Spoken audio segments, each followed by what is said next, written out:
பேச்சரங்கம் கூர்ந்து செவிமடித்து நாடி இவன் வந்து நற்றலமை ஏற்றுள்ள நடுவர் அவர்களே, அகத்துக்கண் மாசிலராய் அறியாமை உலகற்றும் ஆசிரியர் பெருந்தாயாளரே, இவவை தன்னிலே வீற்றிருக்கும் ஆன்றோரே சான்றோரே மற்றும் என் போன்றோரே முதற்கண் வணக்கத்தை தெரிவித்துக் கொள்கிறேன்.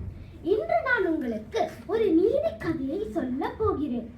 ஒரு பெரிய காட்டில் நிறைய பறவைகளும் விலங்குகளும் வாழ்ந்து வந்தன. பறவைகள் எல்லாம் காலை பொழுதில் தன் உணவை தேடிக்கொண்டு இருக்கும். மாலை இருவதற்கு முன் தன் கூட்டில் அடைந்திடும். இப்படி ஒரு காலை பொழுதில் பறவைகள் எல்லாம் தன் உணவை தேடிக்கொண்டு இருந்த போது திடீரென்று இடி இடித்தது. பறவைகளுக்கெல்லாம் மழை வந்துருமோ என்று அச்சம் கொள்ள தொடங்கியது. அவைகள் எதிர்பார்த்த மாதிரியே மழையும் பெய்தது. மழையில் பறக்கிறதுக்கு கொஞ்சம் கூட திறனில்லாத பறவைகள் எங்காச்சும் மறைவிடம் கிடைக்காதா என்று தேடி மறைவிடத்தில் ஒளிந்து கொண்டன. கொஞ்சம் திறனிருக்கும் பறவைகள் வேகமாக தன் கூட்டை நோக்கி பறந்தது.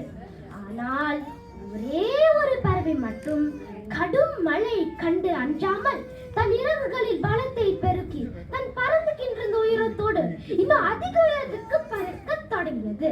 அந்த பறவை தான் வானத்தரசன் கழுகு. அப்படி அந்த பறவை மேலே பறந்துட்டு இருக்கும் போது கீழே தன் கூட்டை நோக்கி திரும்பிட்டு இருக்கும் பறவைகள் எல்லாம் மனதில் நினைத்தது, என்னத்து கழுகு, இதுக்கு அறிவே கிடையாதா?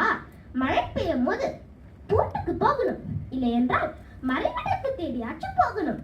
ஆனால் இந்த இரண்டுக்கும் இல்லாமல் மேலே இவ்வளவு வேகமாக பறந்துட்டு இருக்கே என்று. ஆனால் இதை பற்றியெல்லாம் அந்த கழுகுக்கு பயமே கிடையாது.